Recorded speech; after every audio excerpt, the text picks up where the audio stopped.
قائد اعظم کی ہزار کوششوں کے باوجود پاکستان کے وجود میں آنے کے بعد سے یہاں ایک نہیں دو پاکستان ہیں. ایک امیر اور طاقتور کا پاکستان ہے, دوسرا غریب اور کمزور کا پاکستان ہے. کسی نے نیا پاکستان بنایا تب بھی یہاں دو پاکستان تھے, کسی نے پرانا پاکستان واپس لوٹایا تب بھی یہاں دو ہی پاکستان تھے. ایک پاکستان وہ ہے جہاں طاقتور کو قتل کر کے بھی کوئی ڈر اور خوف نہیں ہوتا. یہ قانون کے تابع نہیں ہوتے بلکہ قانون ان کے تابع نظر آتا ہے. اس کے ساتھ انصاف نہیں کیا جاتا بلکہ اس کے اشارے پر انصاف کیا جاتا ہے. یہ اسمبلی میں ہے, حکومت بنانے اور توڑنے والوں میں ہے, نظام مملکت چلانے والوں میں ہے, قانون کے رکھوالوں میں, معیشت چلانے والوں میں ہے, ٹی وی پر بیٹھ کر بڑے بڑے بھاشن دینے والوں میں ہے. دوسری طرف غریب اور کمزور کا پاکستان ہے. یہ وہ پاکستان ہے جہاں کمزور عدالتوں کے دھکے کھاتا ہے, پولیس اسٹیشنز کے چکر لگاتا ہے, انصاف کے لیے کبھی ایک در کبھی دوسرے در جاتا ہے. اس کو برابری تو دور کی بات بنیادی حقوق تک میسر نہیں ہوتے. 3 روز پہلے کراچی میں خاتون کار سوار نے باپ بیٹی کو گاڑی سے اڑایا, کچلا اور پھر مار ڈالا. کئی کو زخمی بھی کیا, لیکن پھر جو ہوا وہی ہوا جو ہمیشہ یہاں ہوتا آیا ہے. ملزمات نتاشا کو تھانے تو لے جایا گیا لیکن سلاخوں کے پیچھے پھر بھی نہیں ڈالا جا سکا. مقدمے میں انتہائی کمزور دفعات شامل کی گئیں. شہر کے بڑے سرکاری اسپتال میں ایک وارڈ تیار کیا گیا, نتاشا کو وہاں پہنچایا گیا. وکیل نے عدالت کو بتایا ملزمہ نتاشا ایک نفسیاتی مریضہ ہیں اور گزشتہ 5 سال سے زیر علاج ہیں. ذہنی حالت ان کی ایسی نہیں ہے کہ انہیں عدالت میں پیش کیا جائے. ایسے مریضوں کو عموماً آئسولیشن وارڈ میں رکھا جاتا ہے, اس لیے موکلہ کو ضمانت دی جائے. وکیل کے اس موقف پر مہر ثبت کرنے کے لیے پولیس بھی پھر پیچھے نہیں رہی. تفتیشی آفیسر نے ایک عارضی میڈیکل رپورٹ جمع کروائی جس میں بتایا کہ ڈاکٹرز کے مطابق نتاشا کی حالت ایسی نہیں ہے کہ اسے عدالت میں لایا جائے. 7 کروڑ کی گاڑی جو سڑک پر چلا رہی تھی اسے عدالت میں نہیں لایا جا سکتا تھا اس کی دماغی حالت کی وجہ سے, اس لیے اسپتال میں داخل کر لیا گیا.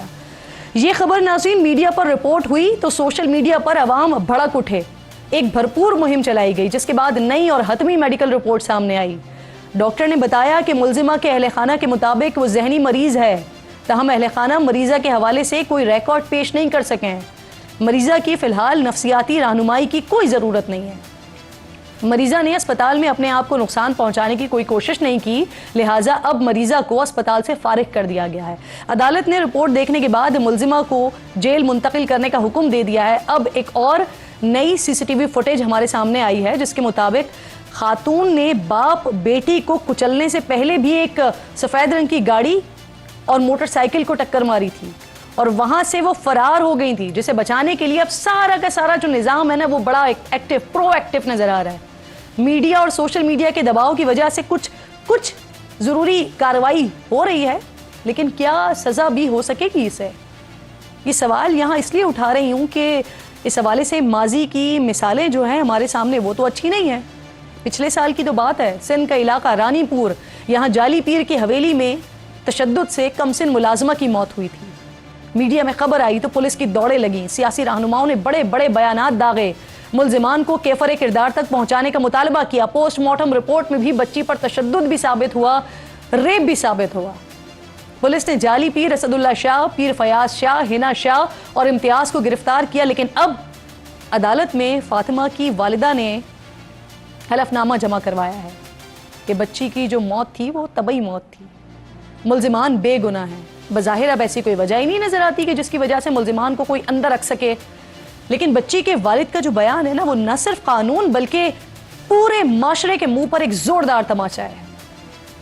وکیلا جو جاری سب کچھ اچے چھو تو ساموں ملے نا تو ماں تاجو وکیل آیا. کل بھی اصل ویسے ملے یا نا وکیل ساموں تو ملے نا. بو ہاں جو کیس لیگل ایڈ سوسائٹی والن کے ڈنو ان میں صرف کناسرو صاحب نکرندو جو تو 30 لکھ وتا بھی اصل چی مظہر ماڈل میں جو مالک سرور میمون ان وٹ تھی امانت پی تھو تا کھڑو وجہ ٹھا تھی شاید فری کچھ بھی کونے. تو یعنی یہ ثابت ہوا کہ آپ کے پاس طاقت ہے, آپ کے پاس پیسہ ہے, تو پھر آپ کا کوئی کچھ نہیں بگاڑ سکتا. اور اگر سارے گواہ سارے حالات بھی آپ کے خلاف ہونا تب بھی میڈیکل رپورٹ کا سہارا تو موجود ہے نا. اسلام آباد میں قتل ہوئی نور مقدم کس کو یاد نہیں ہے؟